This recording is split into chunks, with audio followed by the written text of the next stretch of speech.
Hello everyone. So we're on step 7 now of our journey to headstand.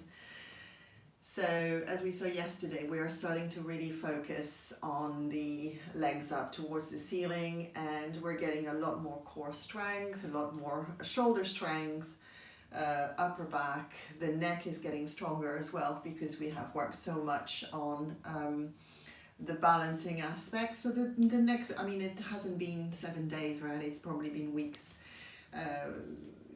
by the time you get to this stage. So at this point, I think it's quite safe to experiment other types of headstands. And one of the favorite ones is a tripod headstand. So in the Ashtanga practice, we do the supported headstand first, and we spend the whole first primary series, learning the headstand in this position, and so in what I've been teaching. In the second series, we start exploring different types of headstands. I'm not going to show them today, not all of them, because there are some where my entry is not purely tucked position and lifting up, so I want to talk about that entry first. So we're going to need to move the legs, to have learned to move the legs first to get that entry going. So that will be a little later. So today what I'm going to talk about is tripod headstand and another variation of a headstand which is a little bit fancy, which is great for Instagram. So in tripod headstand, the good thing about it is once you've built this neck strength, is you're going to make shells with your elbows. So the way you want to set up in this one is, instead of having your hands bound forward and your forearm forward, your head is still going to be in the same place and your hands are going to be where your elbows are. So if you think about it, elbows are here, head is going to be here, and you create a tripod here, so a triangle, and you want an equilateral triangle. So where your head is, you don't want to have your hands here when your head is here. You want to have your head, hand, pretty much, equilateral triangle. So how do you make sure that you do that when you're upside down? Because it's quite hard. So you set up your head in the correct position, and then when you take your hands to the side, you should be able to see your elbows. If you can't see your hands are too far forward. If you can see safely your hands, then you're going to have a look at your elbows and, sorry, maybe I should show here like this, elbows and wrists, okay? So if your elbows are in this position, your hands are in the wrong position, and you'll have an isosceles triangle, but not equilateral, all right? So take your hands back, make sure that you can see your elbows, and you're pressing your elbows in. If you're practicing still against or towards the wall, you can strap yourself. I wouldn't recommend strapping yourself if you're away from the wall and you need to have an exit strategy when you're starting into your tripod. So I wouldn't recommend strapping. But if you wanted to build on how to position your elbows, you could strap yourself. So you make a loop here, a little bit closer. So you make a loop with your strap, and you have one end of the strap on the outside of the shoulder, one end on the other outside of the outside of the other shoulder, and then you create a position here where your elbows are at the same distance as your shoulders. And so from this position, you could work on having your elbows so that you're not pressing the elbows out. What very often happens when we do tripod headstand is that we set up in a proper position, but then as we press up, the elbows could go to the side and we are less strong, or the shoulders go to the side and we are less strong. But when you want to really try to press your elbows in and keep your elbows the same distance as your shoulders. Right, so the good thing about this one is, like I said, you create a shelf with your elbows. So you can take your knees to your shelf. So in a tripod position, we'll start here. Walk your feet forward, lift your hips, press into your hands. Yes, squeeze your belly. Remember, we've built the hamstring length. And then here you take your knees to your elbows. And here there's pretty much no effort, right?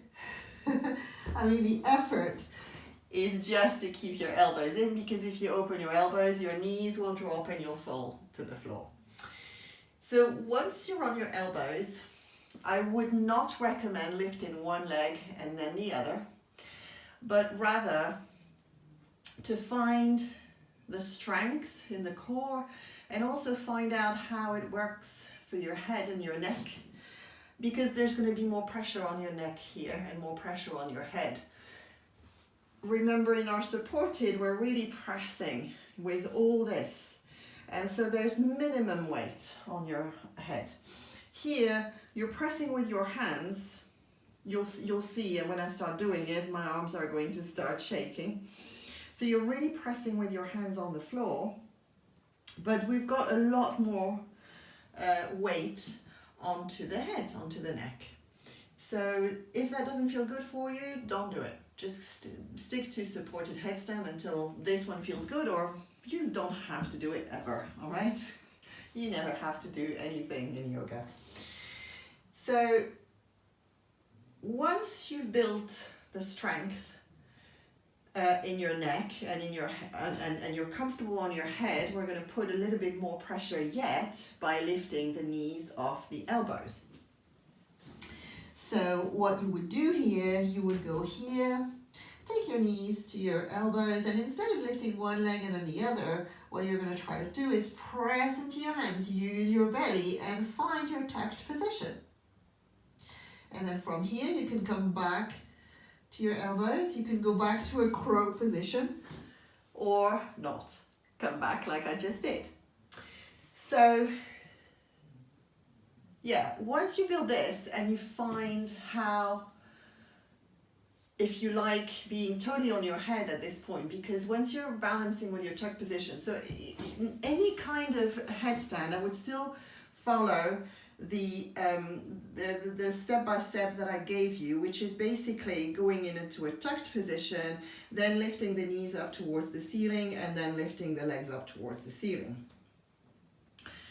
I'm just trying to think if there's anything. Yes, the other headstands that I will show later, there's another entry to them, certainly one that I prefer doing because I'm not super confident in them, okay? So, and one of them I have to do by the wall. So, so for your tripod, what we'll want to do is sit up, take your knees to your elbows, elbows in, press your knees in, lift your hips, and then from this position, it's the same progression. You come up to your headstand. And to come back down, same thing again, keep pressing into your hands. Squeeze your belly, take your knees to your elbows or triceps, and then you come down with control. And that's your tripod headstand, all right? I don't stay as long in tripod headstand as I would in a supported headstand. Very rarely do I do leg shapes and stuff like that in tripod because there is more weight on my head and sometimes it doesn't suit. Now there's another one that's another kind of tripod style headstand, which is fun to do and certainly fun to do for Instagram, is a little tripod headstand, but you're setting up this time with your head, so I'm trying to be into the camera, with your hands this way. So you've got your hands this way, and at first you might want to separate your hands slightly, and you're going to walk the same way, take your knees in, and then you can start pressing, and generally what we'll do here is we'll cross the legs, and you go in, you press, and you stay in this position, you come back. The progression here will be to take your hands together. So let me catch my breath. And I'll do it again. So up. Your hands are to the side like this. So this is a lot less stable. I would recommend that you start working with a wall behind you. And then from here you can cross your legs. And this is a very popular pose on Instagram, or this way.